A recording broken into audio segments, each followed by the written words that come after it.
we actually have two definitions for proportion. The first one we've already talked about, where we have one ratio equal to a second ratio. Now we're going to look at the other definition of proportion. The first one is your algebraic definition. Now we're going to look at what's called the statistical definition. The statistical definition of proportion is this. Very simply, part of a whole. That's kind of like a fraction, isn't it? Part of a whole, or a fraction of a whole.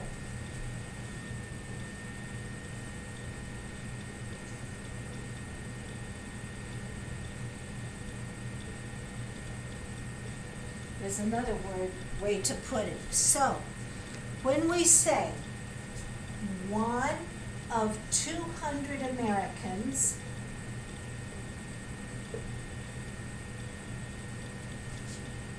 have run a marathon. I'm one of those. I've run 2 marathons. 1 of 200 Americans have run a marathon. Okay? So this is a proportion. 1 out of 200 have run a marathon. When we say the flu outbreak affects 98% of Americans, what we're saying is 98 out of every 100 Americans have had flu. So that is part of the whole. Okay? Mazda's Mazda, 3 best-selling car in America. Okay, so it's going to be the 3rd car in number of sales. Okay? So we use proportions a lot in dealing with a lot of different things. So we can do that when we have a list of things that are possible.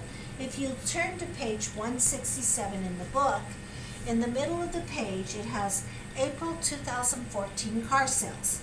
And according to this, mid-size cars sold 311,328 cars, small cars 267,651, luxury 97,007, large cars 288. Total sales were 676,271. So the proportion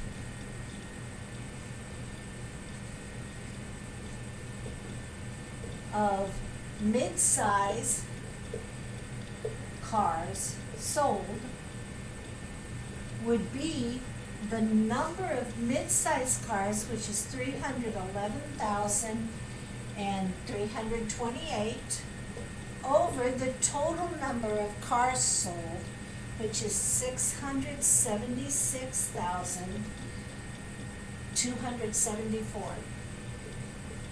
This is a proportion. This part of this whole number is what was sold as mid-sized cars. And when you fix that proportion in that way, you can change them to simplest form, or you can change them to a percent. To change it to a percent, you simply divide 311,328 by 676, and then multiply it by 100%, which is going to, this division is going to equal 0.46035. And then when you multiply that by your 100%, we end up with 46.035%. Okay? So often we will change proportions when we're expressing part out of a whole into percents. So this is why you need to know how to do percents from fractions.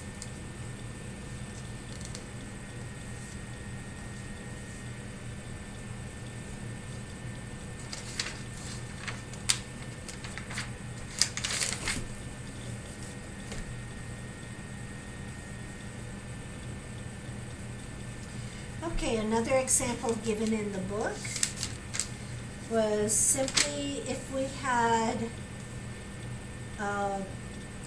Page 168 has another chart, table number 2. It talks about adults between the ages of 25 to 34 that have college degrees. 373 have college degrees out of a total of 1,002 people. So my 373 over 1,002 people have my college degrees. So again, we divide that out and you end up with 0.3723, multiply it by 100%, which moves the decimal 2 places, and you end up with 32.23% of the people in this survey had college degrees. Or we can look at those that do not have college degrees, ended up with 629 over 1,002, which is equal to 0.6277, which is then going to be 62.77%. Okay? So we change these often to percentages when we're talking about proportions. Okay, we can also use this to do part of a whole and find out how many are part of that whole. Okay? Let's look at this. It says, the proportion of people who are left-handed is approximately 1 out of 11. If there are 45 people in the room, estimate how many of them are left-handed. So 1 out of every 11 people are left-handed. So if I have a total of 45 people in the room, 45 matches my 11, so how many of those are left-handed? I can do my cross products again and end up with 11x equals 45, divide by 11, and x is equal to, 11 goes into 45, 4 and 1/11. But we can only have whole people, so we're going to have to say approximately 4 out of 45 will be left-handed. Or I could have just done 1/11 times 45 over 1, which is 45 over 11, and then divided, giving me 4 and 1/11, which means 4 people. 4 left-handers. Okay? So, that's what we're looking at with multiplication with these. We can either multiply it, or we can do a ratio, a proportion equation. Okay, here's another one. It says, we have a university campus which had a new freshman class ratio of 2 to 3, men to women. The university-wide, 53% of the campus population is men. If the proportion of men in the freshman class different from that of the campus-wide? Okay, so we have 2 to 3. And my 2 is my men. So again, remember we did 2 plus 3 equals 5. So men to total is 2 to 5. 2 to 5, 2 divided by 5 is 0.40, which becomes 40%. Is 40% the same as the 53% men on campus for all the grades? No, it's not. So when you go to a percent like this, you can compare the two. Not always can you compare percents, but in this one you can.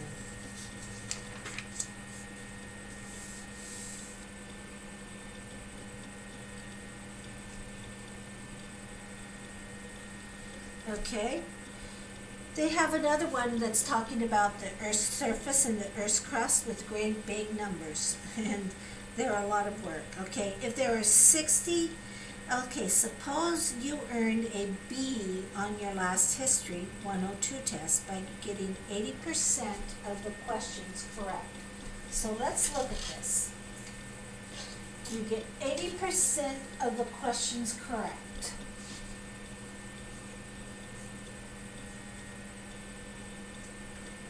Okay, on your history test. It says, if there were 60 equally weighted questions on the test, how many of those questions did you get correct? Well, there were 60 questions on the test. Okay, so 80% of 60. Of means multiplication. 80% means to go to a decimal, 0.80 times 60. Well, that's 8 over 10. Plus the 0 out gives me, how about 48 questions. So you got 48 of those questions correct. 48 out of 60 would be the number of questions. What I did is I changed my 80%, my 0.80 to 8/10, because 80 over 100 is the same as 8/10. And 8/10 times 60, my zeros crossed off, leaving 8 times 6, which is 48. It's an easier way to calculate than using the calculator. So now let's look at the next one. What was your ratio of correct to incorrect answers on the test? So we're looking at the ratio of correct to incorrect. Okay, well, these were the correct. This up here is the total.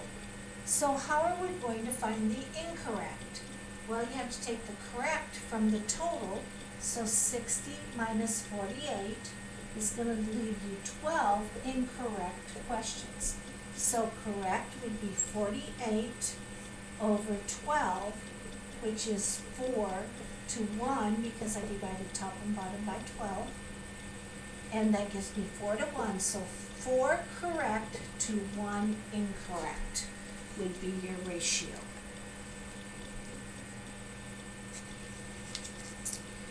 Okay, one more problem with using these. Elaine was very excited to find that the watch she wanted was on sale for $66.50. The sale price was indicated that it was a 30% off the original price.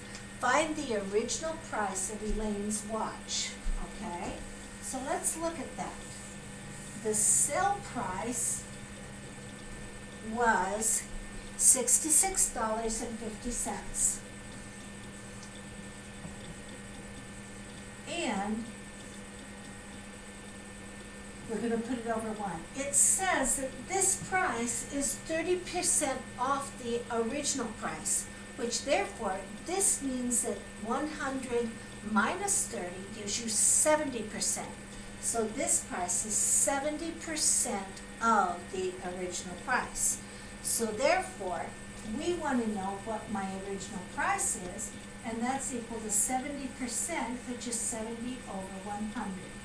So now we can solve this with cross products and get 70x is equal to 66.50 times 100, which just moves that decimal, so 70x is equal to 6650 divided by 70. Cross my zeros out, and I have x is equal to 7 into 66 goes 9. 63, that means 35, gives me 7 into 35 is 5. So this will be $95 was the original price of the watch. There's another way we could have done it as well. So what would that be?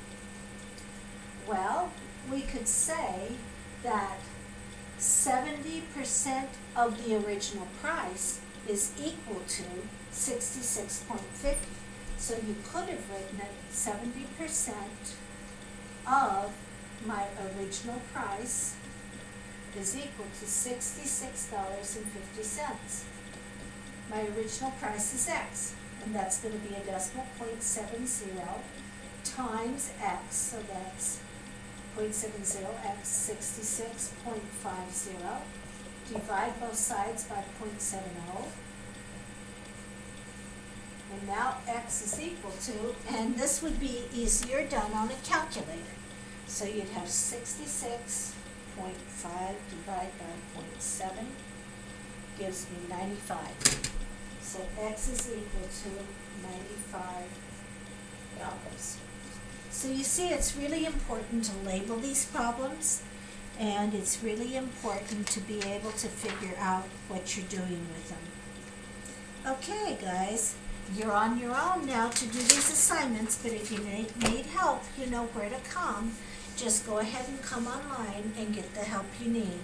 So you've got just a few problems from 165, and then the rest of them are on page 171. Okay, good luck on your assignment.